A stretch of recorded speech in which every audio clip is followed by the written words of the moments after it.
Welcome everyone to today's training session.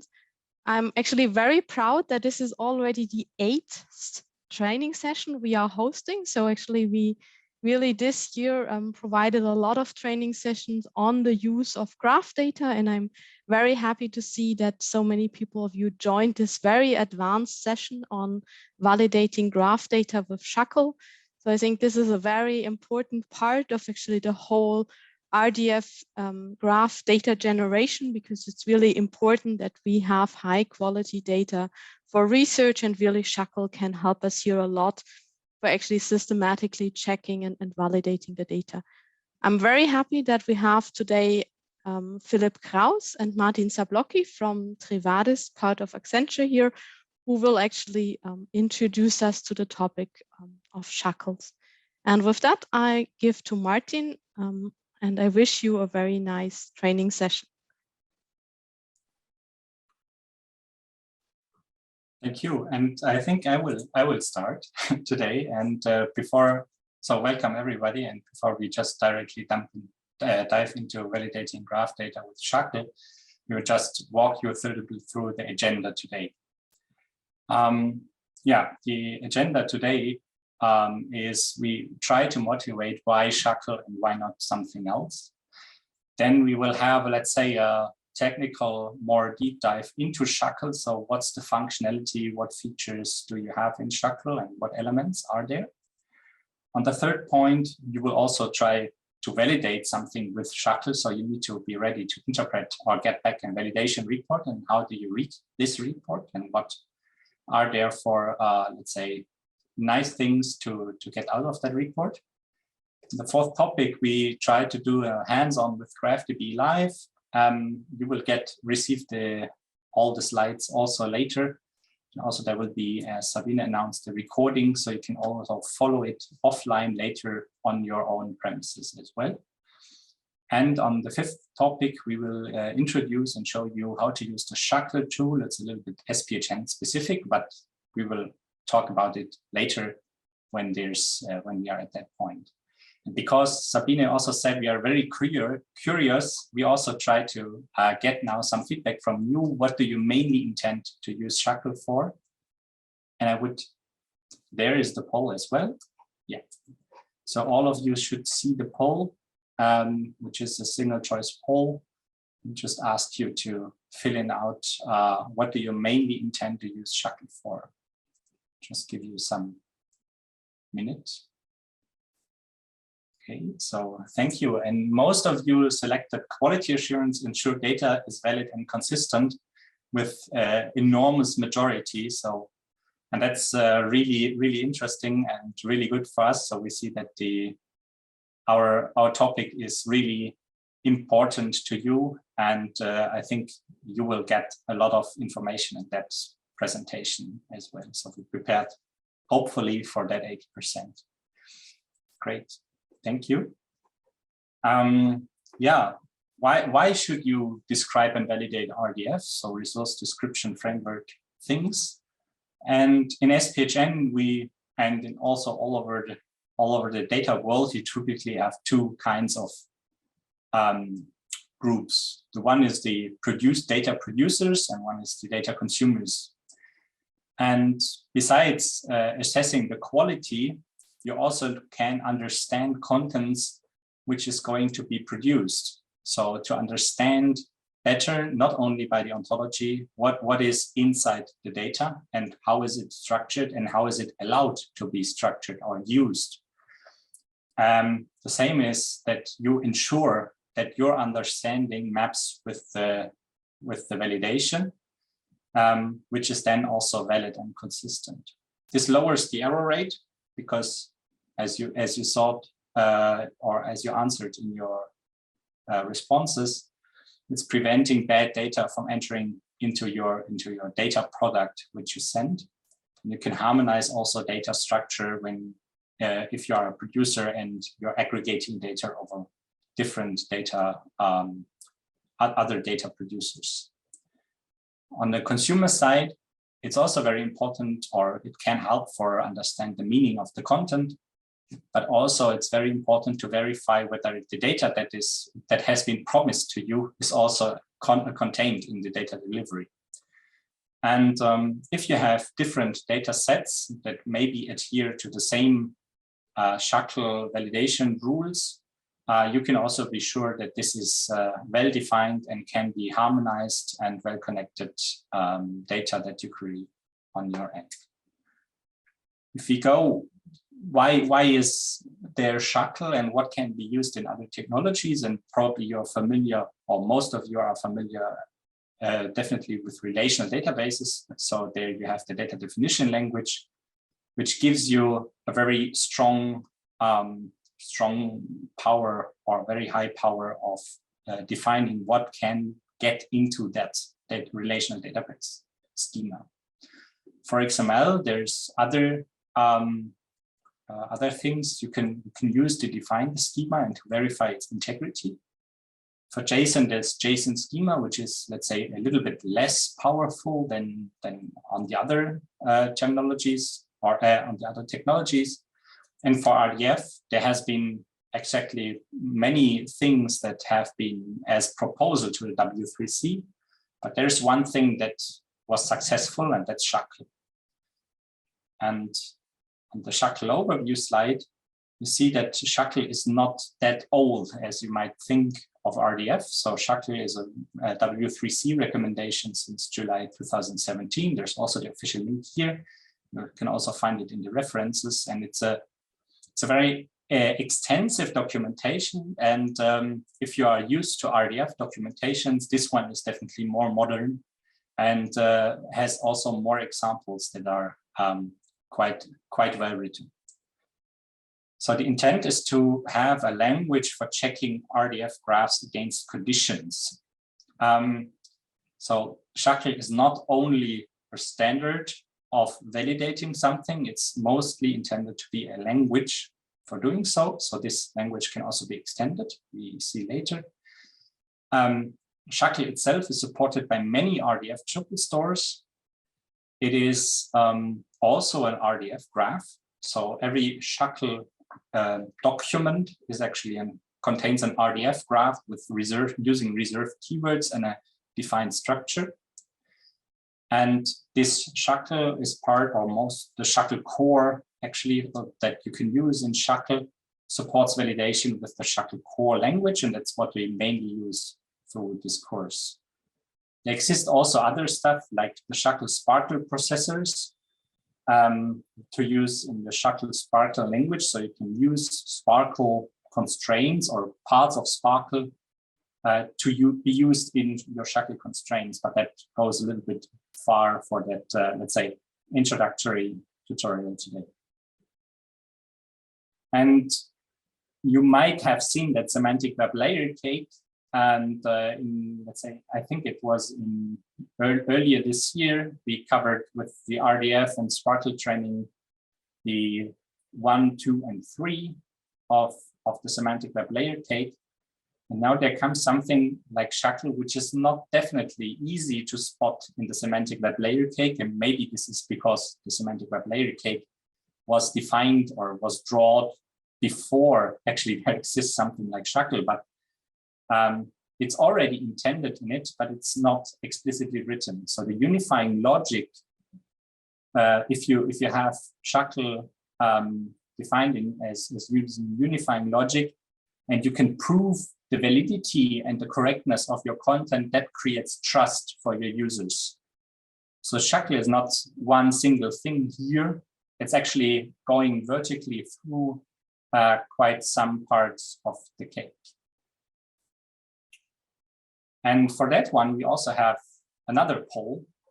So for what technologies of the semantic web layer cake do you already use? You can tick multiple boxes. And as we had, let's say, this overwhelming participation, I think we are quite fast here. Okay, so most or all of you used ontologies. The majority of you, so 3/4 used already RDF. nearly the same amount use already SPARQL, and there is already an overwhelming 28% who use SHACL already. So I hope we can teach you, or Martin, who will take over for the next part, can teach you a little bit more about SHACL and still doesn't lose the rest or the majority, other 62%, 72%. So thank you. And Martin, the stage is yours. Thank you very much, Philip, for the introduction. Let's jump directly to a bit more dry part, so to say, of the introduction into SHACL. We try to put as many examples as possible to just make it a bit more touchable and understandable. So let's start with the generic concept of how SHACL works and how does it conceptually work together. So at the very, very beginning, we have a data graph. This is the graph that we want to validate, that we want to check whether it corresponds to the constraints or not. So at the first step, we have to define targets, which means for us that we need to select a subset of the nodes of the data graph. And after selecting those nodes of the whole graph, which means that we are generally not checking each of the nodes, but we specifically select a subset, so to say, with a certain mechanism, and then we can further filter them. And at the very end, for each of the selected nodes, we can check whether this so-called focus nodes corresponds to the constraints or not, which we formulate with SHACL.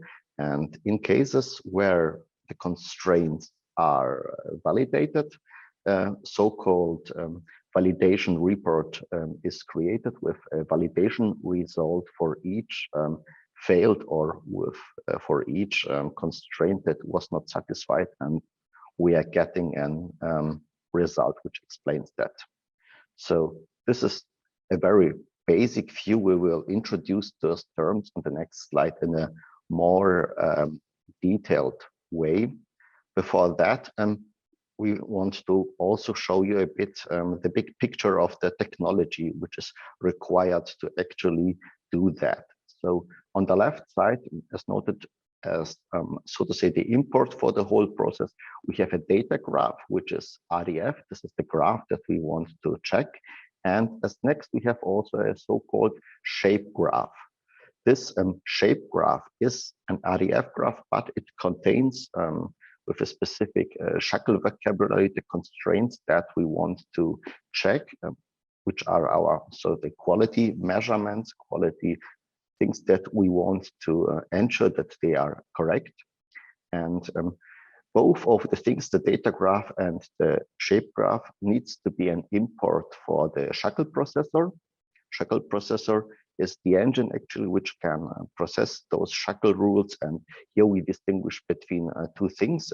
We can use a triple store, like we will see in our example later on GraphDB, but we can also use dedicated SHACL processors, libraries, frameworks, which are available for download, so that you do not need to install the whole triple store just to validate something small. And at the very end, we have the validation report. And the interesting here in the SHACL world is that, again, the validation report is RDF. So if we are having it from a complete picture, both input data sets and as well the output data set is again a graph, an RDF graph, which closes the universe at this perspective, and we can continue working even with the validation report in RDF. This was the big picture. For the remaining of the session, we will use a few namespaces to make the examples a bit shorter. We will abbreviate the examples in most cases with the default namespace. The SHACL vocabulary, which is marked red here, is SH. So whenever you see SH on the slide, this is part of the SHACL vocabulary, which defines certain things which are used to describe, for instance, the constraints or the result or the input. At the very beginning, in SHACL, we need to define what we actually want to test in our data graph. For that, we need to specify targets. The targets specification in SHACL, you can do it fourfold. So first of all, the basic native way is to just note specifically which nodes you want to test. This is called the target node specification.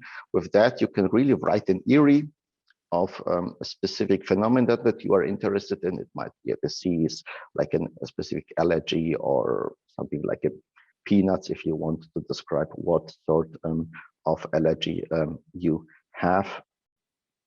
But you can also make it more generic, but by defining a whole class, which means I'm not noting specifically which node I want to test, but I can just make it a whole class and say that I'm interested for all allergies which are of the class allergy defined in my graph. The next two things are a bit more specific. So if I want, I can also have a look on a property and define all objects or all subjects which are used with this certain property. For that, I have, for instance, target subject of, which I can use. So imagine we have a property called members of, and with a target subject of, with members of, I would target the subject and members of, which is commonly used in a vocabulary as an organization. For instance, I would select our organizations, and with target object of, it would be, for instance, a person which is a member of this organization. We will see a few examples for the first two in the following slides. This is an exemplary RDF graph, slightly simplified, shown as it is also used in this context. So we have here allergies, we have pseudo identifiers for the allergies, we have data providers, and we have substances modeled here. Let us jump then again to the first thing. We want to select targets. On the left side, we see a small example which shows a SHACL shape, which specifies two explicit focus nodes, allergy and peanuts, which we want to check. You see here a turtle notation on the left side, which simplifies a bit, writing down the SHACL shapes. If we can also use the plain RDF if we really want to, but then with blank notes, this will become very verbose. So we are not really restricted to use turtle, but as one of the mainly used syntax to write down SHACL shapes, targets, and constraints. So we see here the use of this very specific vocabulary, SH target node, and with that, followed after that, we have two different areas, allergy and peanuts. I also marked them on the graph right, and this would be, in that case, our focus nodes against which we would validate. Validation would be, for instance, something that checks values or the cardinality, which we will show in the next part. Another possibility is to use the property SH target class. In that case, we specify that all nodes which are on a certain class are selected. It's our focus node and then validated. Here we see that allergy 1 and allergy 2, since both are type of allergy, are selected, and this will be then the baseline for the further evaluation. Now, after we have selected the nodes that we want to check, we need as next to formulate some constraints, to formulate what should be valid and what things should be checked on those things. For this, we have two different, so to say, shapes. We have node shapes, which check actually the node itself, which we selected in the previous example, but we can also check the values of those focus nodes with property shapes, where we can traverse the graph and select some attributes of the nodes LRG, for instance, and check whether, for instance, all attributes are present which are required for that specific thing. Let's to the best directly jump to the example and try to explain that based on that. So we slightly extended the previous shape where we just selected the allergies, but the previous one was not really a complete SHACL shape. There we just selected. Now we add something that enables us to define a constraint. In that case, we added with the SHACL vocabulary SH node kind, SH eerie. This means that for all focus nodes that we selected, it is checked whether they are eries. Which means if we would have defined an allergy, which is not an eerie, but for instance, a literal or a blank node, this would fail. And then at the very end, we would get an information that somebody tried to insert data in the graph, which should be an eerie, but actually is not. I think more interesting is the feature to really also analyze and not analyze, to validate the neighborhood. So we slightly extended the example here with a so-called property shape. So first of all, again, we select the focus nodes with the SHACL shape. In the example, it's called example zip shape 6, where we define again as a target class allergy. But now we add a further property called SH property and a name called SH subproperty shape 1. This is a way how we can formulate property shape in two different RDF constructs, and we formulate this subproperty shape 1 as a property shape, and we say that the selected focus nodes has to have a path, SH path, has data provider hospital, and actually this path needs to have an object in the stat, SH in hospital 1 or hospital 2. So this is already a nice complete example, which tells us at the very end that we want to ensure that all LRGs have a data provider institute, which is either hospital 1 or hospital 2. If it is not the case, then we will produce a result which explains us which eerie or which allergy does not fulfill this criteria. There is another way how we can express exactly that in a more compact way. So here we have used the construct of a subproperty shape 1. What we can also do is to make it a bit more compact and push this subproperty 1 directly into the node shape.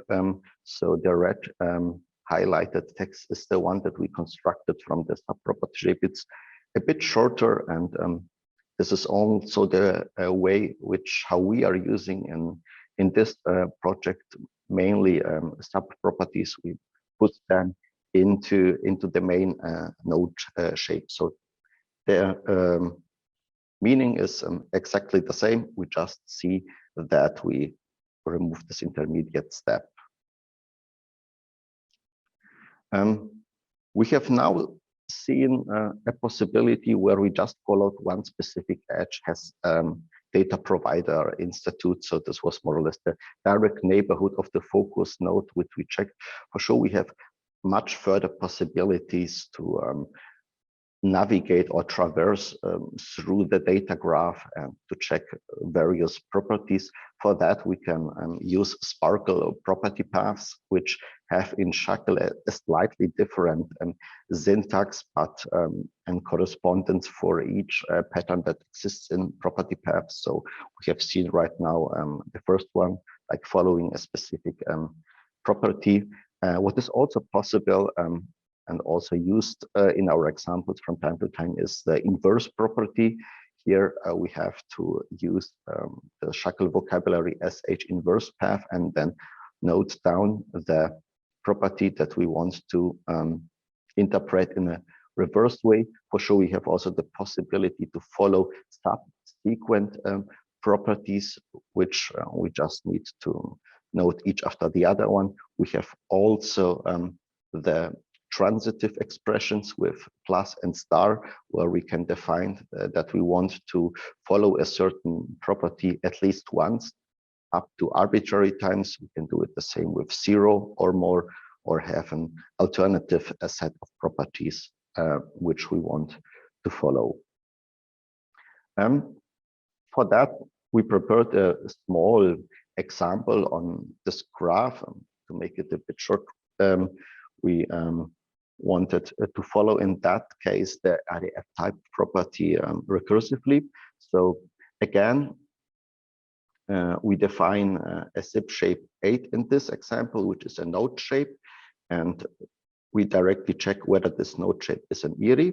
But more interestingly, we follow a path, which is the property path, and say from all those IRIs, follow one or more paths of RDF type, and all those nodes which are reached need then to be of the type SH IRI. So it means for us that we are not allowed to have something like, again, a literal, for instance, as a subclass, which does not really make sense. But if somebody makes a small little mistake while inserting the data, this query could fix parts of, or not could fix, this is wrong, could give us a hint where in the ontology a mistake was made.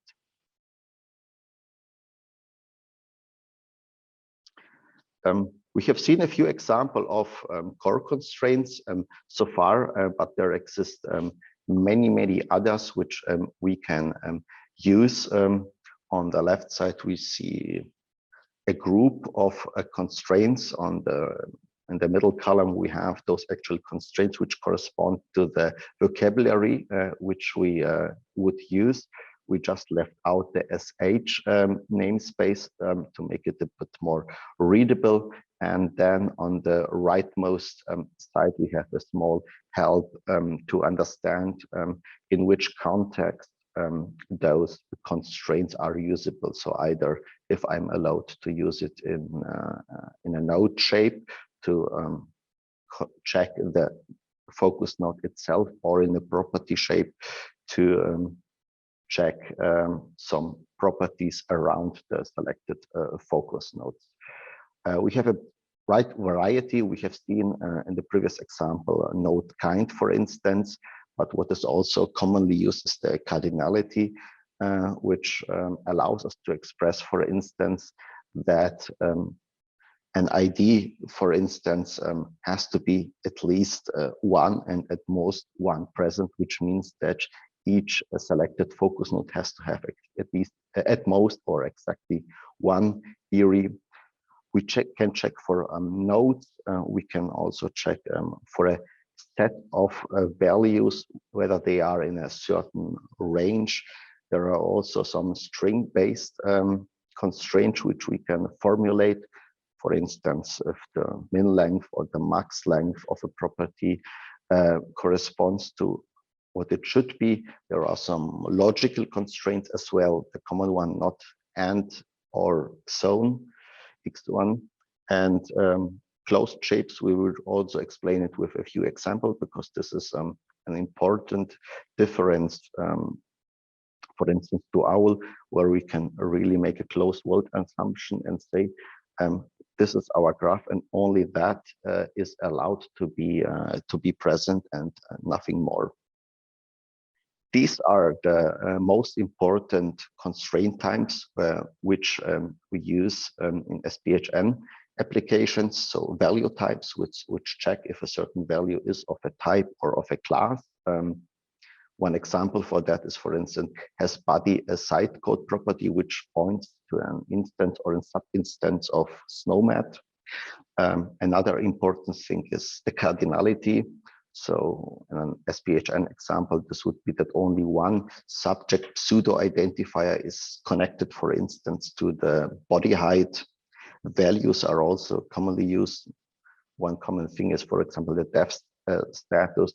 It is only allowed to be initiated by some individuals of SPHN def or SPH unknown. So here we can formalize and specify the set of values which are allowed and materialize them and can check whether it is in the set or not. Logical constraints, so if there are multiple things which we want to express with or which needs to be valid at once, to combine them with and closed shapes, which we will see an example as in the next two slides. The cardinality here example again selects allergy as a class, but now we want to express that has a subject pseudo identifier is used exactly once. So here in the left example, you see how we would write this property shape. We would define it as a property shape, then define the path that we want to follow. The property has subject pseudo identifier, and then we say that the SH min count and the SH max count has to be exactly one, and this is how we ensure that there exists just one pseudo identifier for each allergy.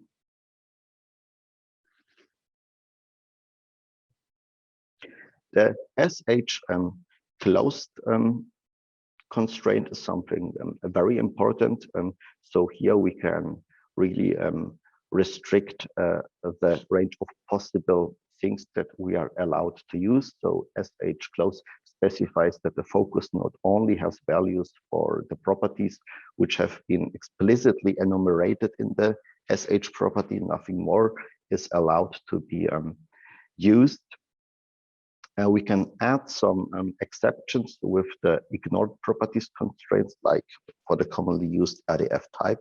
And on the right side, you see a small example how it would be used in this context of the example that we have shown before. So we define a node shape and define it close and say that, okay, it has to have exactly the has data provider institute property and nothing more. And with SH ignore properties, we say, okay, but RDF type is always allowed to be used. So this is like a list of exceptions. Now we want to make a small little poll which checks a bit if we delivered the messages so far in a right way. So here you need to note which of the following points cannot be expressed with SHACL. Perfect. So we have a poll which is from the results completely correct. So it is right that we cannot validate the distribution of values with SHACL. This is one of the limitations. So if we want to check how many, for instance, allergies exist and want to be sure that, okay, there are not more than X, this would be something that we cannot do with SHACL. For this, we would need SPARQL. Yes. One very important thing that also cannot be done is the completeness. So it's not possible to say and to express in SHACL whether all the informations for the whole graph are there or not. Yes, we can also not correct mistakes in the graph or exclude a certain node. This is just a guidance which note us and gives us hint where we need to check something, where a mistake might happen, but SHACL does not have functionalities to really correct this mistake or remove the node if it is not correct. It can just give us hints how to operate. Validate against recursive constraints. This was just hinted with by 3%, but also that it's something that we cannot express in SHACL. There are possibilities how to do recursions, but what we cannot do is to check, for instance, how deep we follow a certain recursion to ensure that something is of a certain depth. And one thing that many people would wish, but it's not there for sure, it's the monitoring of changes in graphs. So if we have an historical data ingestion pipeline and graphs are changing over the time, new things are coming in, SHACL does not allow us to check the on monitor and view the changes. It just shows us whether in the change graph the constraints which we formulated in our SHACL shapes validate negatively. Cardinality of relations, as we have seen even into examples, this is easily possible. I need to close that before I can continue. Some further limitations which are very specific also to what we are doing at SPHN is that we cannot validate misspelled things. This goes a bit to this completeness feature which is missing. So it means if we, for instance, write dev status 1 instead of dev status, then it does not correspond to the values, to the focus nodes which we check, and then it's out of scope for us, and such stuff cannot be checked. For this we need other mechanisms, and this is also, or was one of the motivations to extend the SPHN quality assurance framework, not only with SHACL roots, but also combine them with SPARQL, which allows us to do some aggregation, which allows us also to count things, to have some matrix which gives us new insight to the graph regarding the completeness, plus also having an execution framework which enables us to have a pipeline at the very end with specific tools which consumes data and shape graphs and produce results. And this will guide us then to the very last theoretical part before we hand over to Philip, showing us a few nice demonstrations, the validation reports. So at the very end, we need also to understand what a result for us means. So the validation report is the result of the whole validation process. It reports the conformance, so it says whether our graph conforms to the SHACL shapes or not. It is either true or false. And in case of false, it has a set of validation results for each focus node that is not conformant with the SHACL shape.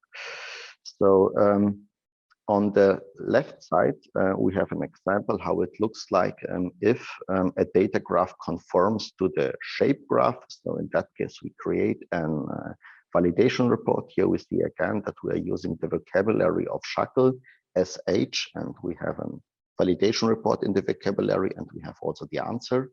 SH conforms true. In that case, it means we did not found any validations on the data graph.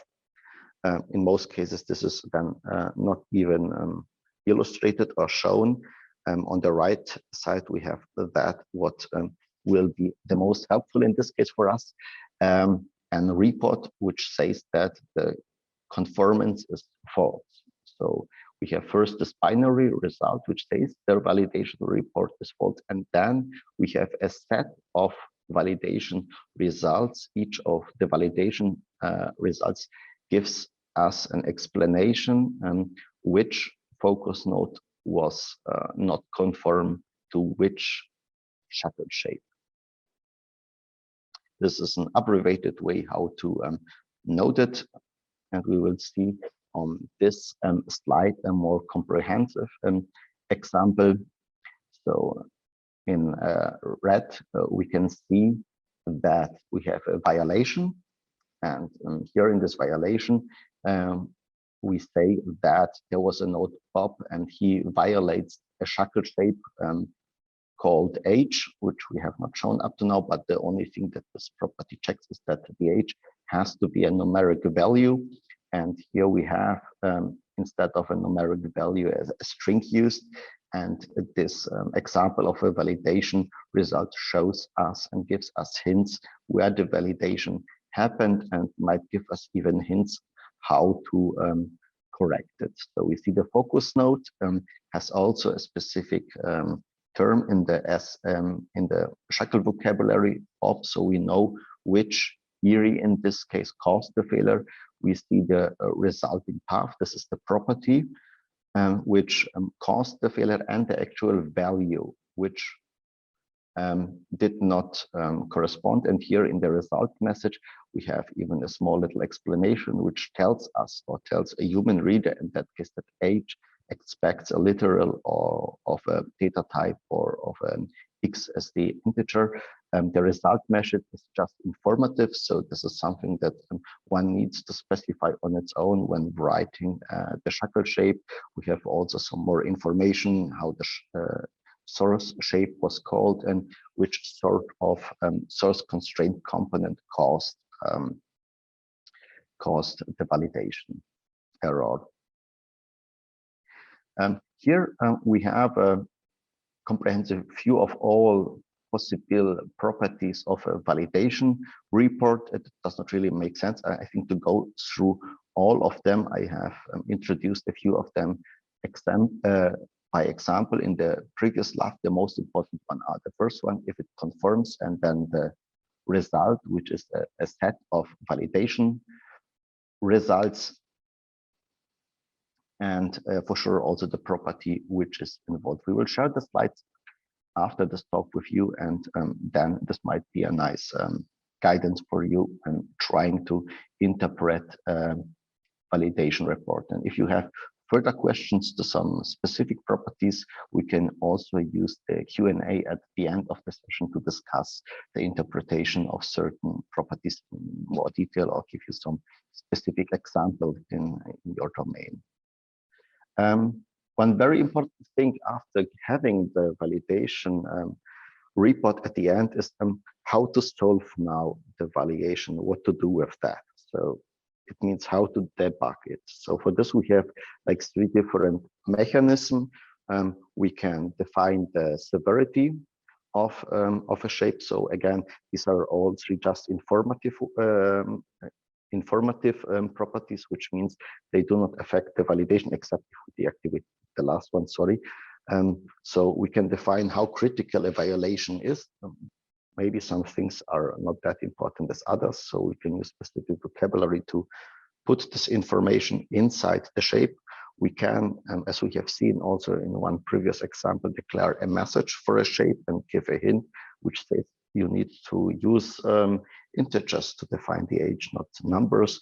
Or what is very, very helpful in many cases is just to be able to deactivate the shape. So if I have a document with many, many shapes and I want to apply the shapes in different contexts, it might make sense that I just disable a few of them with a flag and put them to false, and then they are not evaluated, and then I can focus a bit on the one which create the mistakes, or just disable those which are not relevant for a specific data graph which I want to check as next.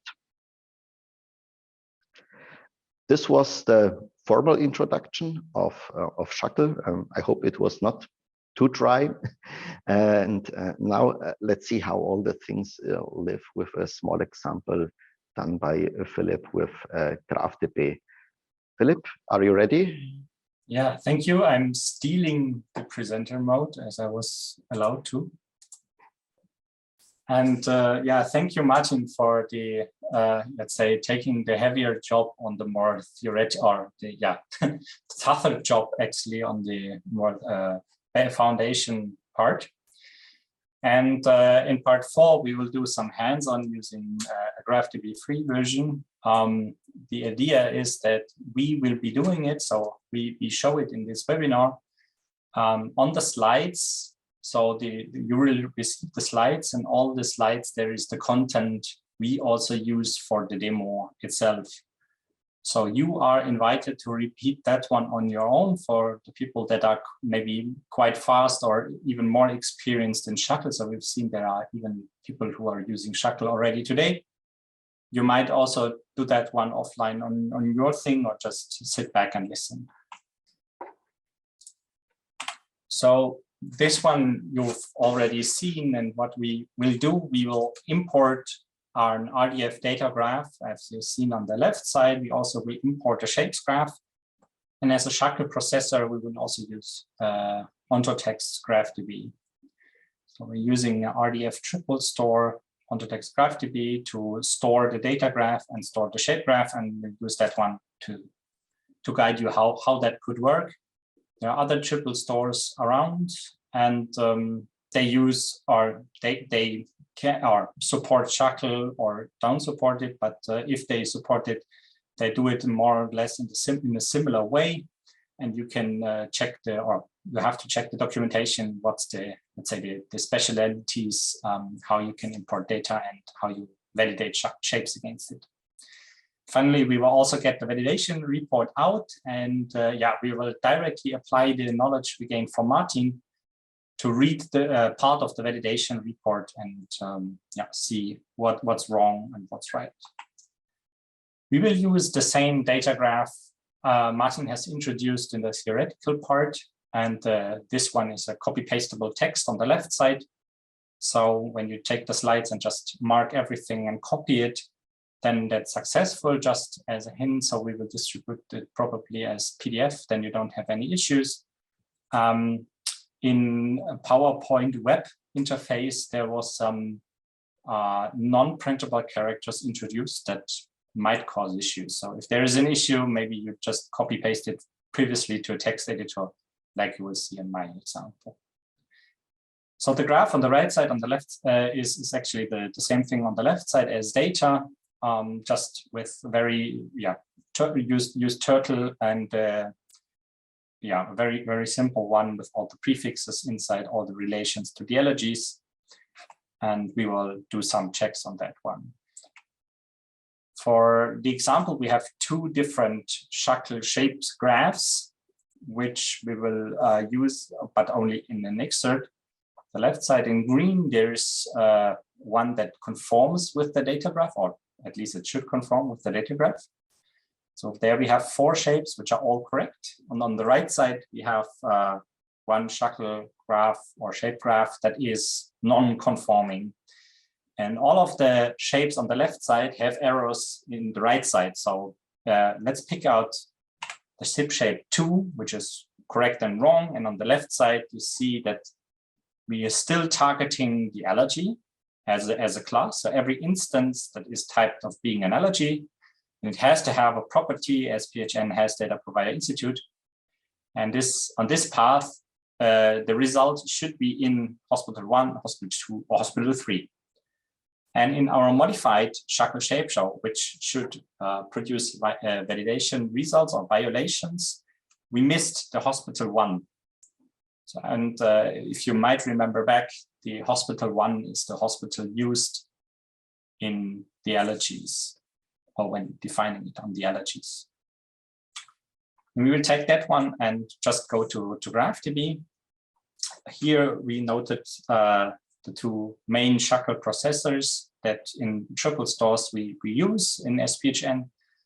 So there's GraphDB from OntoText and Apache Jena, which is an open source Apache 2 licensed framework, which also supports SHACL. Or you can use, let's say, a dedicated SHACL validation processor as introduced by Martin. There's the SHACL Playground, which is more thought to play around actually and test live on very small graphs your SHACL as well. Bear in mind, don't always expect that all functionality is always possible in all frameworks. So SHACL is not, let's say, the same thing in all languages and all implementations. So just read the documentation, because, for example, Apache Jena is expecting different things or different combinations to be valid than GraphDB, for example. And another dedicated SHACL validation processor is the SPHN Quality Assurance Framework that Martin also mentioned. It's serving as dedicated SHACL validation processor. In this demo, we will use the GraphDB triple store. That's actually the slide where we now switch to the live mode. And in the slides, you will find really what I'm doing now on each own. Okay, so on the left side, you are seeing the web interface of GraphDB. I'm using let's say an older version, so 9.5. It's not the newest version. There's much newer version online. So here you will see it for an older version which you might have installed. On the slides, you will have screenshots of the newest version as well. So at first, we will create a new repository. You have to give it a repository ID, and I just use SHACL-try. And the most important flag is to use the support SHACL validation. We click on it, and we leave the rest as it is. We click create. Now we have a new repository, which allows us to use SHACL validation, but now we don't have any connected repository, so we just need to connect to it. Now we connect it to a repository, and we can start loading data. So we click on import RDF. And because we are, let's say, lazy and we have a copy-paste fashion, we can use also the import RDF text snippet to just copy-paste data into it. In a production setting, you probably will use more the server files or offline data ingestion. We click on import RDF from text snippet. We will first load our graph that I've prepared, just copy-pasted before on the right side. I'm pasting it inside. I just click import. I take the default settings and I click import. Now it's imported successfully. Now I could start, for example, exploring the data, but yeah, I hope you trust me that everything's imported nicely. And now we can start to import a correct shape. And just to test that one, we also import RDF text snippet. We also import that shape. And you see now here the beauty of being, or SHACL shapes being also an RDF graph. You can just use the same mechanisms to also import it. Now there comes a very important part. In GraphDB, the SHACL validation works using let's say a specified or specific named graph. That named graph is this one. You don't need to remember it on the slides. You also have the target of that named graph. We click import, and now it's importing. And when it's imported successfully, then everything's fine. So, and actually that was what we are hoping, because we didn't specify anything in that shape that is incorrect. Now we want to load the invalid one. And before we can load the invalid one, we need to clear the graph. So because we loaded that one into a, let's say, secret graph that GraphDB knows of, but we need to clear that one. So to remove the shapes or the old shapes, and then we can load the new ones. We can't just override it easily because of the namings. So we're just using Sparkle to actually clear the graph. So I already pre-copied it there, but let's take a new one. There's some scrolling issue here. Okay, you can imagine that there is clear graph on this side. I can just run and then it's cleared. On the newer versions, you will find also an Explore Graphs overview. You will also find that the graph here, but in my older version, actually this graph is hidden from this view. But you have the possibility to run the Sparkle easily. Now we are running that wrong zip shape. So you see that here the hospital one is missing. So just copy that one. We go again to the import RDF.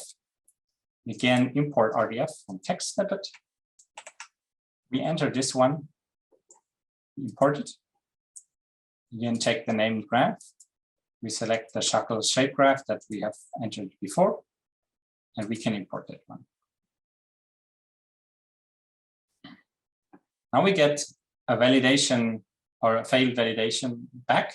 And that's actually what Martin explained. I'm scrolling in a little bit to make it very large for you so that you even can see it on very small screens. So, and that's a real SHACL report that you get. So you see that something is a SHACL report and it does not conform, actually. Okay, that's what we are expecting. But what's the issue now? So let's see. We have a validation result. So we know that a validation report consists of multiple validation results, and we only have one because we have one failing example. We have a focus node, so we know that something happens at LRG1. So LRG1 is in our focus, and we know that on the result path, so on the path has data provider institute, we found a value hospital 1. And somehow this is invalid.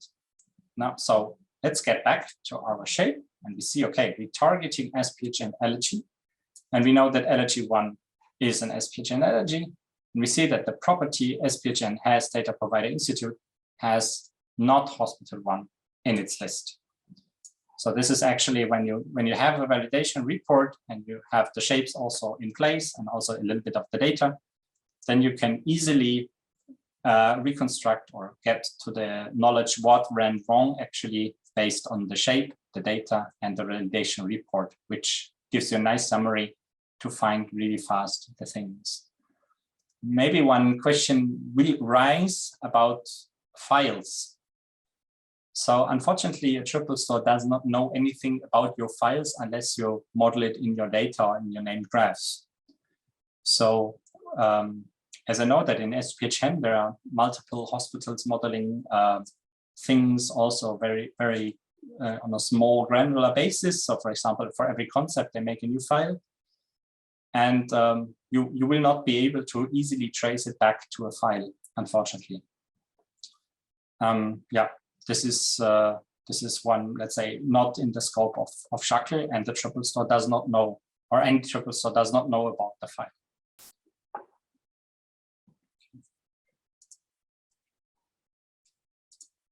Just check that we have that successfully. Yeah, that's in the newer version of GraphDB.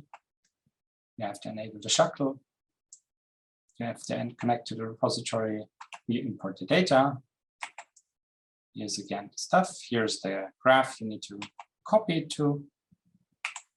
And that's actually a reduced or a shortened version of the validation report. That's where we introduced also a little bit of the prefix to make it more readable for you if you want to reconstruct that one on your own. Then we have a poll actually. Why does that LRG1 actually failed on the hospital 1 example? And I hope that's an easy question for you. If not, we might need to take another round. Okay. That was fast. Okay. Yes, so the majority group is hospital 1 is not in the list of allowed values with 79%, which is fully right. And if I think very sharply, the answer, there was no shape for hospital 1 with 21%, is actually not intended to be right. But you're right, we could have had a shape which would have been for hospital 1, then there would be a correct one. But unfortunately, the focus node will be checked for all of them. So there would be an invalid validation result, or there would be a validation report saying there was a violation, even for the other one, if there would be another shape for hospital 1.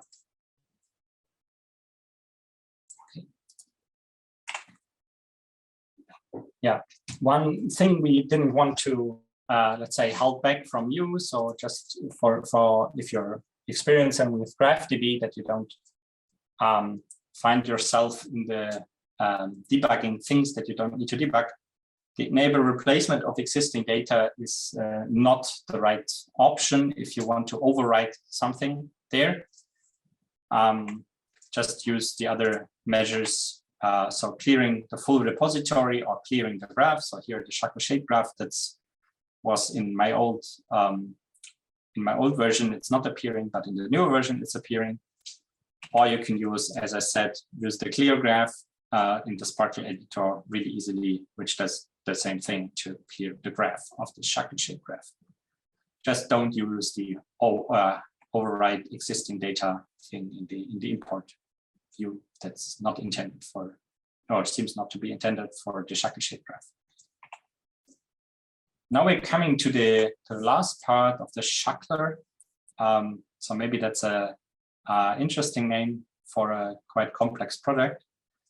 In an SPHN, for all of those who are not so familiar with SPHN, or maybe for them who are familiar, it might not be so explicit. In SPHN, you see on the left side, we have something we call the ontology, or the RDF schema, which is, let's say, a foundation for all the project-specific RDF ontologies. So a researcher, printed on the top, discusses with the data providers, printed on the bottom, what is or what can be delivered, or what content actually they need to make value out of that data. And of course, the hospital needs to be able to deliver that value, otherwise it doesn't make sense to put it into the ontology. And they discuss about how can this be solved and how this can be used in the data. And they use the SPHN ontology as a foundation to do that. So it might be that the SPHN ontology is a little bit reduced or even extended actually to suit the needs of the researcher or the project. So finally, we get out our project-specific RDF schema or ontology. From that ontology, actually, you would need to create SHACL rules to be valid. And that's why we thought of a very easy procedure. On the left side, you have the ontology. Now you have the SHACLer, which is the small automaton. And this creates some validation rules in SHACL. Sounds very easy. It needs some good thinking and also needs some well thoughts on the ontology. This only works that well because all the SPHN ontologies, or the ontologies used in SPHN, are based on the SPHN ontology. So they all look very similar in terms of features, not in terms of content. And what we do is we take the ontology, take also some exceptions, because not all the content actually that we need is in the ontology. So something like cardinalities and something is not modeled in the ontology. And the SHACLer itself is a very small Python application using the Python package RDF lib, for those who might be interested. And it puts out a valid SHACL file that uses the ontology and the exceptions to create these SHACLs. And for that one, we have also prepared the demo. I will just walk a little bit through the slides before. So if you want to review them later, that you find yourself. So a part of the input is the ontology. And I just took one property, is the has-m suffix property, which is saying that it's a data type property and it's a subproperty of TNM classification value. And one or two more important things here that you will find again in the SHACL rules is the RDFS domain. So has-m suffix can be used in SPHN TNM classification classes. And the range, RDFS range, it's every has-m suffix needs to point to an XSD string literal. So whenever I write or create an instance of TNM classification, and I use the has-m, I can use the has-m suffix. And if I'm using the has-m suffix, it has to point to a literal being of type string. That's actually what that means, or what that means in terms of interpretation for validation. But this is still from the ontology. So you see, quite a lot of information is already contained in the ontology. If we run now the SHACLer, used by the old name SHACL generator Pi, loading the SPHN ontology, loading the exceptions as JSON, and putting out the SHACL for the 21.2 ontology. And now you get back an output, and I just shortened massively the output and just focused on where has M suffix is appearing. And of course, you might know, for those who might know, that TNM classification definitely has a lot more possible properties to be used. This is just a shortened thing. So you see that the target class, the last line of this one, the target class is to be SPHN TNM classification. So we target every instance of a TNM classification. In this case, we say, okay, it's not closed. We have an ignore properties of RDF type.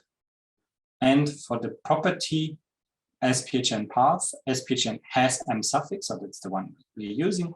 We expect the data type to be XSD string. This is actually the conversion we do from the ontology, which is also an RDF graph, using our SHACL tool to a SHACL file or a SHACL file, which is also an RDF graph. And we'll just show it to you. I probably need to increase the size a little bit. That's one thing I forgot. Maybe I'm increasing a little bit more. I hope that's fine. Otherwise, you probably there will be some fire in the chat. So here you see at the line 2263, I have also that content SPHN has M suffix. And this is actually the same thing I copied before. And if I run the SHACLer, I get on the command line, in this case, a lot of debug because I use the debug output. Okay, final information is shapes filled into the shape graph and just build the shape graph. You can just go to the SHACL file. And then we find here the SPHN TNM classification constraint, which targets the TNM classification from the SPHN vocabulary. And now we need to find the has M prefix. And we see that the has M prefix is allowed to be of data type XSD string.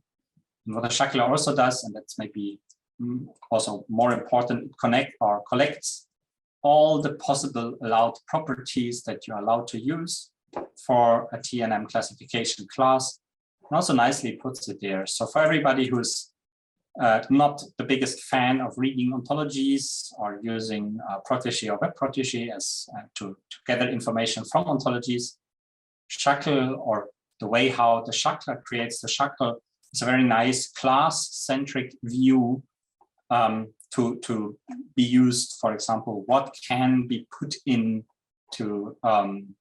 or what can be used to annotate to a class and how that needs to be structured.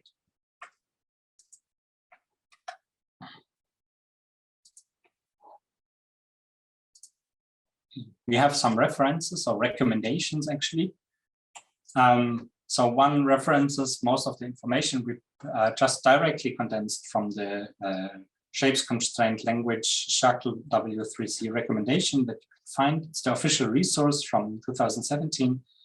It's a very, very good read, although it's super extensive. There exists also a RDF validation tutorial from the ESDWC in 2016, which is also quite informative. And there's a, say, ebook or online HTML book. It's called Validating RDF from Labragayo, Eric Pudomo, and Boniva and Contro-Costas. And it's also very informative, especially if you are looking for more examples that you're not able to find in the official W3C recommendation. So actually the first and the third resource are quite complementary to each other if you want to have more resources for that one. Our internal references, so there's also documentation on the SHACLer, which is open source. You can find on Read the Docs. We just put the full links here, on, although they might be hyperlinks, might be more readable. So you can also copy it later. The SHACLer repository, so the source code for the SHACLer, it's currently not public resource, but it's available on request. But yeah, it's planned to be released publicly soon. And the quality assurance framework is similar. It's also only available on request. And yeah, we just put the links here for everybody from SPHN listening who already have access.